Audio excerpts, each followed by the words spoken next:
अगर आप ध्यान दो तो एक स्ट्रेंज चीज हो रही है। आज ऑलमोस्ट हर मेजर पावर इंडिया के क्लोज रहना चाहता है। अमेरिका भी, रशिया भी, यूरोप भी, मिडिल ईस्ट भी और इवन चाइना भी, डिस्पाइट बॉर्डर टेंशन।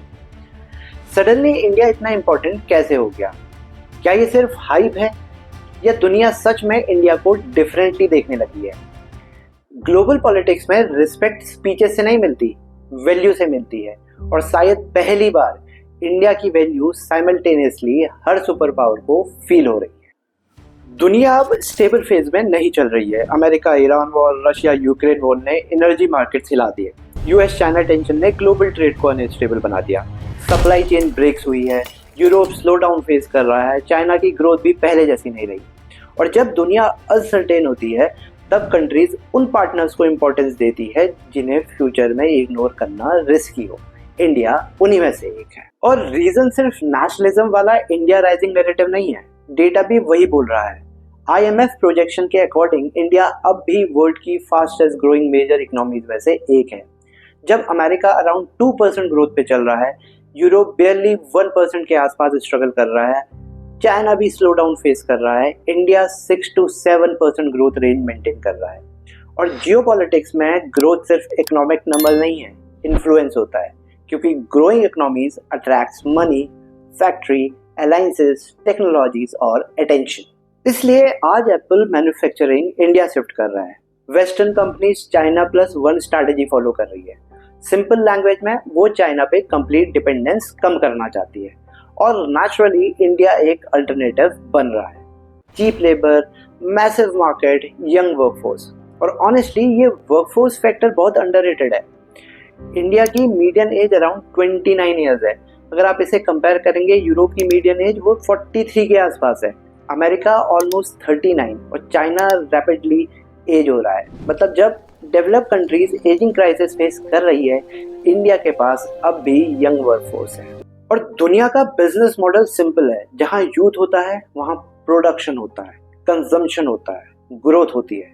इसलिए ग्लोबल इन्वेस्टर इंडिया को सिर्फ कंट्री की तरह नहीं देखते, फ्यूचर मार्केट की तरह देखते हैं। इंडिया की पॉपुलेशन अराउंड 1.47 बिलियन है। 65% से ज़्यादा पॉपुलेशन 35 ईयर्स से नीचे है। ये सिर्फ डेमोग्राफिक स्टैटिस्टिक्स नहीं है, ये इकोनॉमिक लीवरेज है। इसलिए manufacturing, tech, semiconductors, energy, almost हर स्ट्रैटेजिक सेक्टर में फॉरेन इन्वेस्टमेंट एग्रेसिवली आ रहा है। लेकिन स्टोरी सिर्फ इकोनॉमी तक लिमिटेड नहीं है, असली गेम ज्योग्राफी में भी छुपा है। India exactly Indian Ocean region के सेंटर के अराउंड बैठा है और दुनिया का मैसिव ऑयल ट्रेड इसी रूट के पास से जाता है। मतलब फ्यूचर में अगर ग्लोबल टेंशन और बढ़ते हैं तो इंडियन ओशियन और इम्पोर्टेंट हो जाएगा। और जो कंट्री उस रीजन में इन्फ्लुएंस रखेगी उसकी जियोपॉलिटिकल वैल्यू ऑटोमेटिकली बढ़ जाएगी। इसलिए अमेरिका इंडो पैसिफिक स्ट्रैटेजी में इंडिया को एग्रेसिवली पुश करता है। Quad, defence deal, military exercise, ये सब रैंडम नहीं है, रियलिटी सिंपल है। अमेरिका ओपनली शायद ना बोले, लेकिन चाइना को बैलेंस करने के लिए इंडिया क्रिटिकल है। और इंटरेस्टिंगली चाइना भी इंडिया को कम्प्लीटली आइसोलेट नहीं कर सकता। ये बात बहुत लोग इग्नोर कर देते हैं। सरफेस पे राइवलरी दिखती है, बॉर्डर टेंशंस, कंपटीशन, डिस्ट्रस्ट, लेकिन साइमल्टेनियसली चाइना और इंडिया का ट्रेड $100 बिलियन से ऊपर है। चाइना इंडिया का मेजर इंपोर्ट सोर्स है। इंडिया चाइना के लिए ह्यूज मार्केट है। मतलब कंपटीशन और डिपेंडेंस दोनों एक साथ चल रहे हैं। और यही मॉडर्न जियोपॉलिटिक्स का स्ट्रेंज पार्ट है। कंट्रीज एनिमीज भी होती है और इकोनॉमिक पार्टनर्स भी। रशिया का केस और इंटरेस्टिंग है। यूक्रेन वॉर के बाद वेस्टर्न कंट्रीज रशिया को आइसोलेट करना चाहती थी, लेकिन इंडिया ने discounted Russian oil aggressively buy किया। वॉर से पहले रशियन ऑयल इंडिया इंपोर्ट्स का अराउंड 1% था, बाद में वो 35 to 40% रेंज तक पहुंच गया।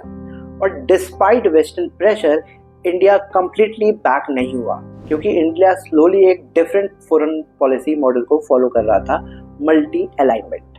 मतलब अमेरिका के साथ भी रिलेशन स्ट्रॉन्ग, रशिया के साथ भी, मिडिल ईस्ट के साथ भी, यूरोप के साथ भी।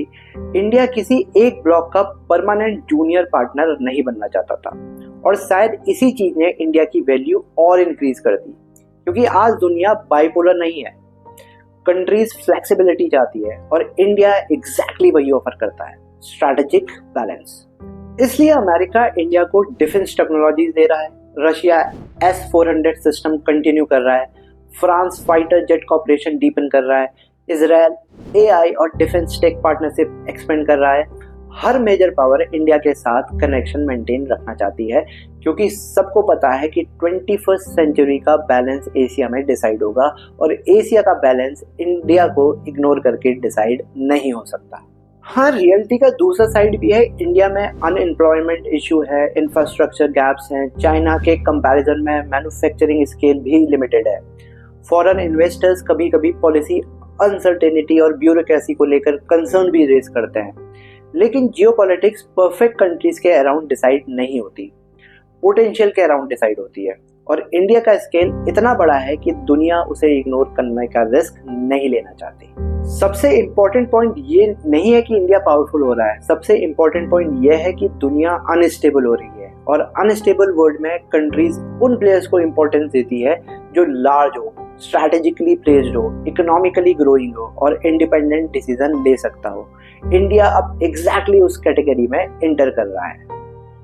शायद इसलिए आज एवरी सुपर पावर इंडिया का क्लोज रहना चाहता है, not because they suddenly love India, but because 21st century का ग्लोबल बैलेंस इंडिया के बिना कंप्लीट नहीं लगता।